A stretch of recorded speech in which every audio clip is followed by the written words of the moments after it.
How video games might help kids learn in rural Haiti. The rutted dirt road turned into a forest path as we ascended.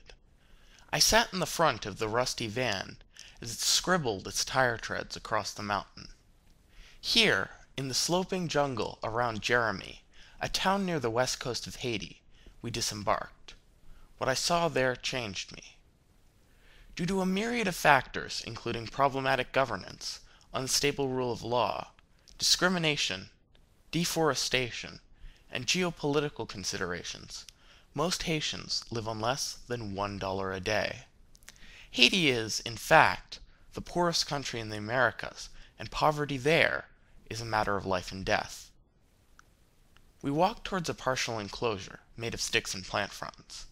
In it were many students of all different ages, mostly in blue uniforms, sitting on makeshift benches. A girl, about my age, stood in front of a huge piece of wood that was partially covered by thin black slate. As seen in the picture, several gaping holes reveal the sweeping jungle beyond. Through these, you can see bits of sunlight glinting off of plantain trees.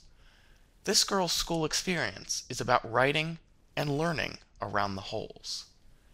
This was all these students had, a chalkboard with holes in it, and maybe, with luck, a little rice to eat when they got home. I don't know if it was the chalkboard with holes, or knowing that most of these kids came to school hungry, or seeing the other kids' rapt attention to the girls', well, boring conjugations. But they wanted a way out of poverty, and I wanted to find a way to help them. Through the help of Dr. Rosemary Chirichi, an anthropologist from Haiti, I've been working on a way to help. An increasing body of research suggests that educational video games are highly effective as teaching and learning tools. After Dr. Chirichi and her colleagues conducted a needs assessment with educators in Haiti, I began to design and program software modules about topics of importance in the daily lives of Haitian children. With open sources like the one you see here, a fact of life in Haiti, learning about better ways to dispose of human waste is a high priority.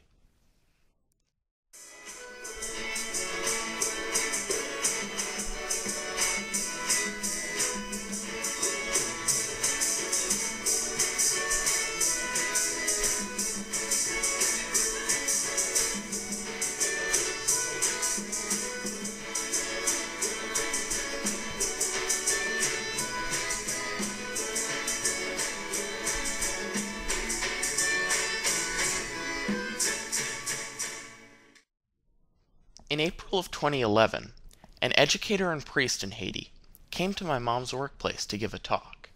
His name is Dr. Jomanas Eustache, and he was the person who first took me to the schools and inspired me to find a way to help kids in Haiti. After a demonstration of the software, he agreed to hand-deliver the 21st Century Chalkboard project to children in Haiti for a test run.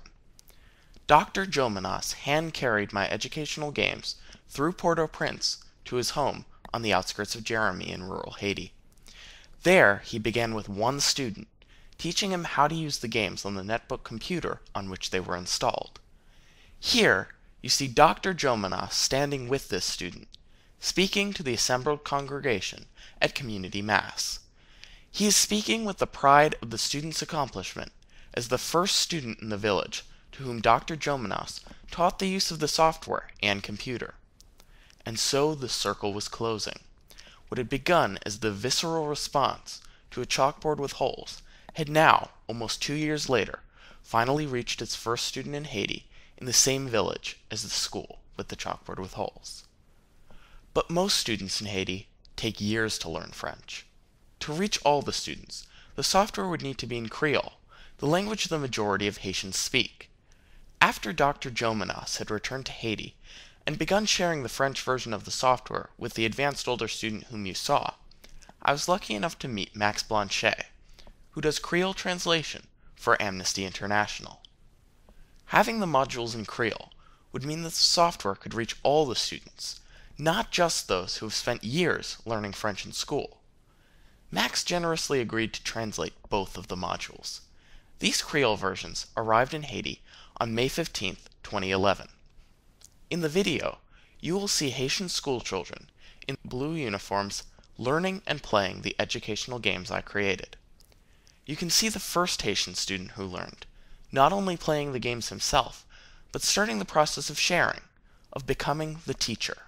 He is teaching the students sitting next to him how to use the modules to learn how the computer works and how to play.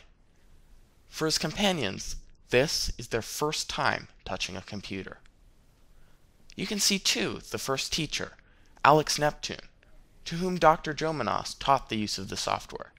Mr. Neptune is explaining and supporting these students in their learning to use the educational software designed just for them. He is helping them write on their 21st century chalkboard. Since its inception in 2009, the 21st Century Chalkboard project has been expanding, both with new modules and to new students. For example, one 2012 module responds to the cholera epidemic with information about the symptoms, treatment, and prevention of cholera. From the original introduction in Dr. Jomanos' living room with the students whom you saw, to the inaugural summer program in Jeremy, to the 2012-2013 curricula of the Barbancourt and La Digue Mathieu schools half a country away, the project is growing. More and more students in Haiti are writing on their 21st century chalkboards and gaining access to the educational resources of the digital age for the first time.